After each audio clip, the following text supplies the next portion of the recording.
ወዳጃችን መቼም ቤት ይሉት የሰው ልጅ መጠለያ እግሩን ተክሎ ከቆመበት አንድ ቦታ ተነስቶ ሌላ ቦታ ሲተከል ቀድሞ የነበረው አካሉ ፈራርሶ እንደ አዲስ ተሰርቶ እንጂ እንዲሁ እንደ ችግኝ ከስሩ መንግሎ አንጠልጥሎ ወስዶ ማቆም የማይቻል እንደነበር ነው ስናውቀው። አይደለም በቅጦ የተገነባ ሆኖ እንዲሁ እንደ ነገሩ የተደኮነ እንኳን ቢሆንም ማለት ነው። ታዲያ እንዲህ ያለው ይሄማ አይቻልም እሳቤ እዛ በሰለጠኑት ዓለማት እየቀረ ከሄደ ሰነባብቶም አይደል ይሄው አሁን ላይ ደግሞ ቤትንም እንደ ችግኝ ከስር መሰረቱ ነቅለው ወስደው ሌላ ቦታ ማቆም ይቻላል እያሉ ናቸው ፈረንጆቹ።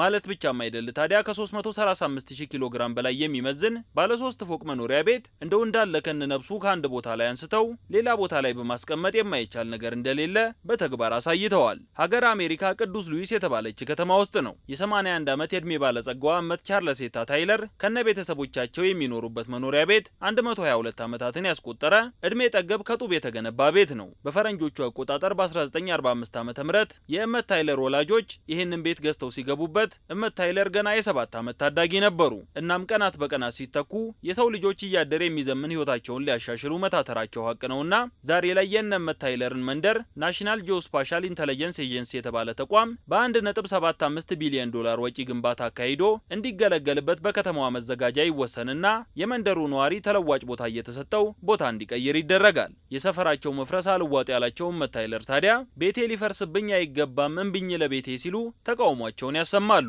ይሄን ጊዜ ነበር አይዞት ማምዬ መኖሪያ ቤቶት አይፈርስም ብቻ ቦታው ስለሚፈለግ እርስዎ ከነ መኖሪያ ቤቶ ተነስተው ሌላ ቦታ እንዲሰፍሩ ይደረጋል ብለው የመዘጋጃው ሰዎች ቃል የገቡላቸው። እናም በገቡላቸው ቃል መሰረት ቀን ደርሶ ቤቱ የመነሻው ቀን ቁርጥ ሆነና ባሳለፍነው እሁድ እንደ ፈረንጆቹ አቆጣጠር በ1895 ዓመተ ምህረት የተገነባው የእመት ታይለር መኖሪያ ቤት አንድም አካሉ ሳይሸራረፍ እንደ ችግኝ ከስር መሰረቱ ተነቅሎ እንደ ኤሊ የተጎተተ በሚሄድ መኪና ላይ ተጭኖ ወደ አዲሱ ማረፊያው እንዲጓዝ ተደርጓል። 1 ኪሎ ሜትር ገደማ ተጉዞ አዲሱ ማረፊያው ድረስ እስኪደርስ ድረስ ከ6 ሰዓታት በላይ በጉዞ የፈጀውን የእመት ታይለርን መኖሪያ ቤት ከአንድ ቦታ ነቅሎ ሌላ ቦታ ለመትከል በጥቅሉ ከ11 ሚሊዮን 372000 ብር በላይ ወጪ ተደርጓል። ቤት ተነቅሎ ሲሄድ መመልከት በጣም ይገርማል ሲሉም ነው እመት ታይለር ባለ 3 ፎቁ ቤታቸው ያደረገውን ጉዞ አስመልክተው ሐሳባቸውን ያካፈሉት። እድሜ ጠገቡን ቤት ከነነብሱ ከቦታ ቦታ ያዘዋወረው ድርጅት በመሰል ስራዎች የካበተ ልምድ ያለው እንደሆነና እስካሁን ከቦታ ቦታ ያዛወሩት ትልቁ ቤት ባለ 21 ፎቅ ህንጻ እንደሆነ ነው የድርጅቱ ባለቤት አቶ ጆን ማቲኮ የተናገሩት።